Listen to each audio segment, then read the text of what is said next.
All right, man. Former opponent of Jaron Ennis and Errol Spence, Chris Van Deer says that Jaron Boots Ennis hits harder than Errol Spence, and he pretty much said it ain't close. So, thumbs up the video, share the video, subscribe to the channel. Next subscribe button is the bell icon button. Hit all notifications, increase your chance to get notifications. We go live or drop a video. So he pretty much, described, he said I fought Errol Spence when he had a 90% knockout ratio. And, the way Jaron Ennis hitting, it really don't compare to Errol Spence. He said he never feared Errol Spence kind of hitting him with a one knockout, shot. But I think they fight ended in a no contest. Ennis and Van Deer. So it said Jerome Boots Ennis hits harder than Errol Spence, says Chris Van Deer. So he says Boots hits harder than Spence. He said I've been hit by Spence a lot, and I've been hit by Ennis to know that it didn't drop me. But when he hit me, it was like, oh boy, Chris Van Deer to Fight Hub talking about the difference in power between Jerron Ennis and Errol Spence Jr. Ennis' power is even more than Spence's power. I'll tell you that when Ennis hit me, I got a little scared. I was like, oh damn, this different power. Spence is technically a clean fighter. It's 80% stings and numb. It's a numb power. Ennis is wild. He jumps in. He's ferocious. He's wild. When he hit me, it like a red light went off, and Kumi, excuse me. Oh, this is why this guy knocks everyone out. He got power. That boy power. The boys got power. I think immediately in my head that round was he hits harder than Spence. I took Spence power. Spence had a 90% knockout ratio when I fought him.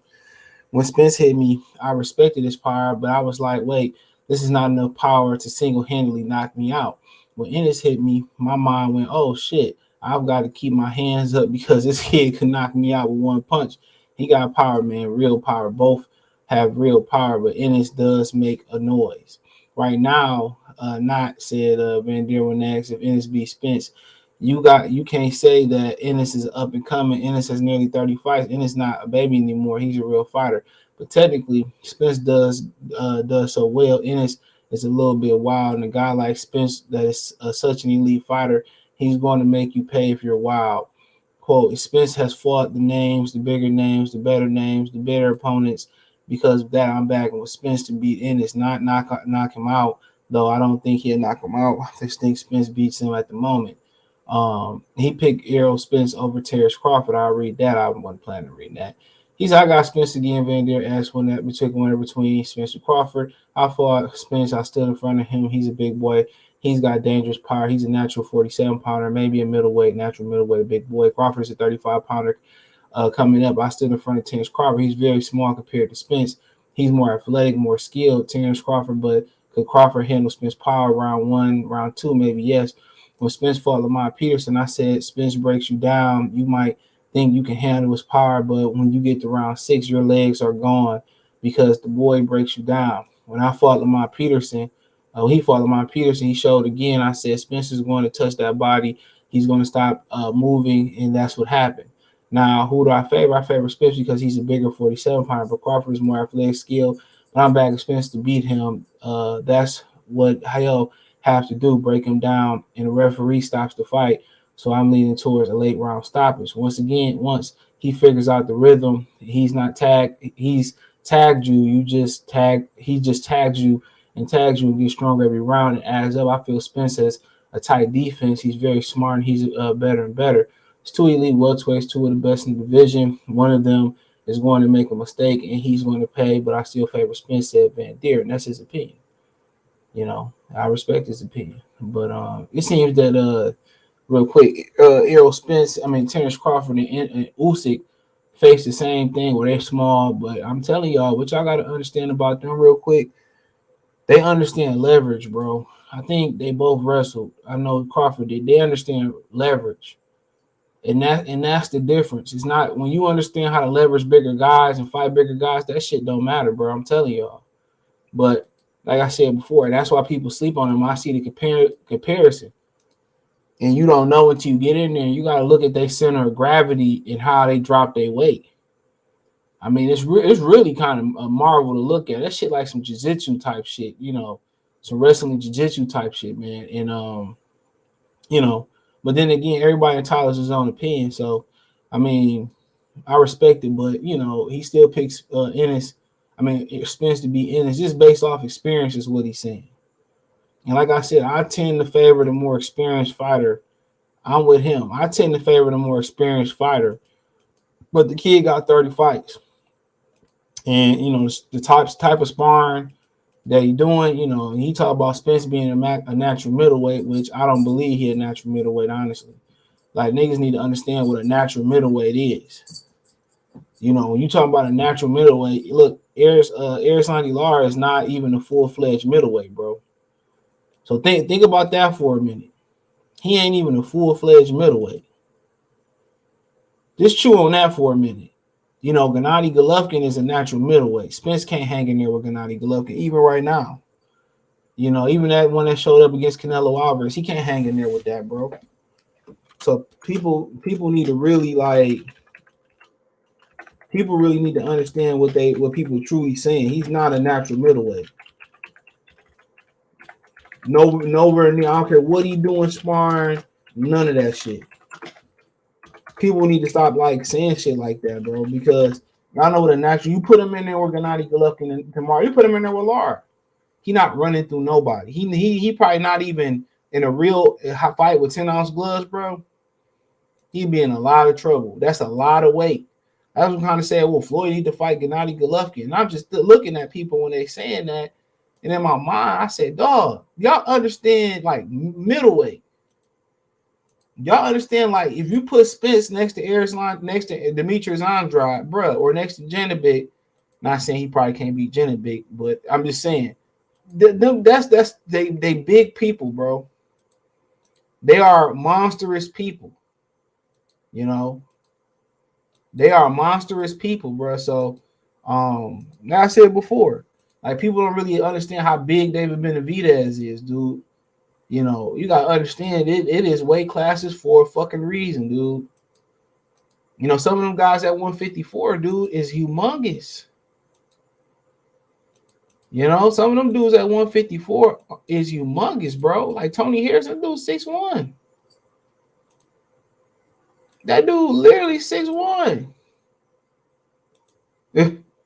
But nonetheless, you know, people say Jaron Ennis really a middleweight and he shouldn't get credit. I didn't heard them type of conversations, and I just be sitting there like, man, if the dude can make the weight, I ain't complaining. However he make the weight, bro, you know how big Thomas Hearns and Sugar Ray Leonard and Oscar De La Hoya and De La Hoya moved up weight classes.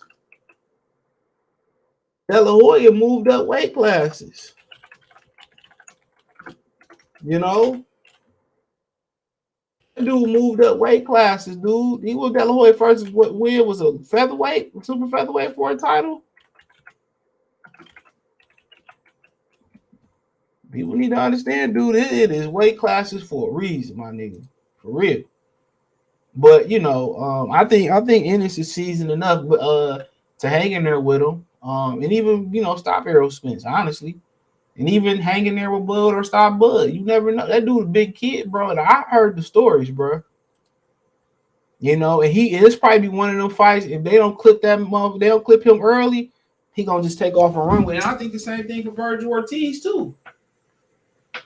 High engine, you know, you hear Robert Garcia talk about his chin, you know, and all that type of stuff that he got going on, bro. I'm telling y'all, dude, there's been a lot of times in history. Go ask Blood Boxing. There's been a lot of times in history in which somebody who wasn't this season beat the more seasoned fighter. You know, Lomachenko and Gary Russell. Gary Russell had like 20-something fights. If my memory serves me correctly.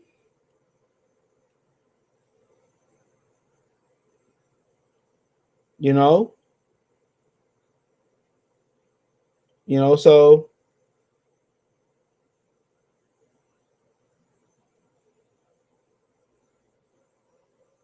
so I be telling y'all, dude, this is, boxing ain't nothing, what the 5% say, nothing under the sun that ain't already been done and created. I'm paraphrasing though, but for somebody to get technical, but it's true.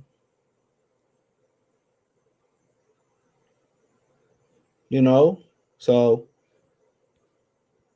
but but yeah, I mean, power is one thing, but the way he uses power, he said he wild and all that stuff. They say the same shit about Roy Jones. But the thing about Jaron Ennis, he can throw straight shots too.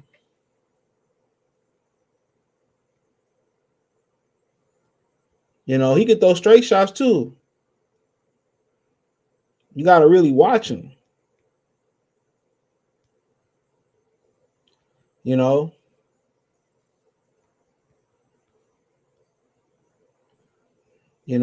So you really got to watch him. I'm telling y'all, man. The dude is really good, dude. And people say, oh, he wild and all that. Man, I just be watching him, dude, and people don't understand, dude. He can go looping, he can go straight, um, and it's different. But I do think Spence got a style in which he can cause some problems.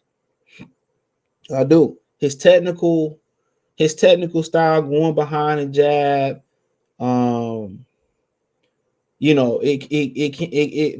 probably gonna give him problems. Kind of like how Montel Griffin gave Roy a little bit of problems with the jab and just stay real fundamental. That's how you beat them kind of unorthodox, irky jerky or just them real like fighters like him and Roy. But the difference between him and Roy is Jaron Ennis those straight shots. That's the difference. Jaron Ennis those straight heat. He throws straight shots, but I mean it's Chris Van Der opinion. He fought Spence and in the beginning of Spence's career. He just fought Jaron Ennis, got a no contest, but here's what it is. Let me see real quick. But it won't surprise me, dude. He beat either one of them right now. Or Virgil Ortiz got to throw him in there. So he fought Errol Spence in 2015. So yeah, he was 3 years in. Spence. 8th round knockout. So I mean we'll see. But check out the Boxing News welterweight playlist. Thumbs up the video, share the video, subscribe to the channel. The subscribe button is the bell icon button. Hit all notifications, increase your chance to get notifications. We go live or drop a video. Financially, want to support the channel? Cash App, $ CJ Good 313, Venmo CJ Good 313, PayPal link in description. Hit the link tree. Find me on Twitter, Facebook, Instagram, Spotify, Anchor, Cash App, Venmo, PayPal, Apple Podcast, Google Podcast, the whole nine. Appreciate the love and support. Let me know what you girls and guys think in the comment section. Peace.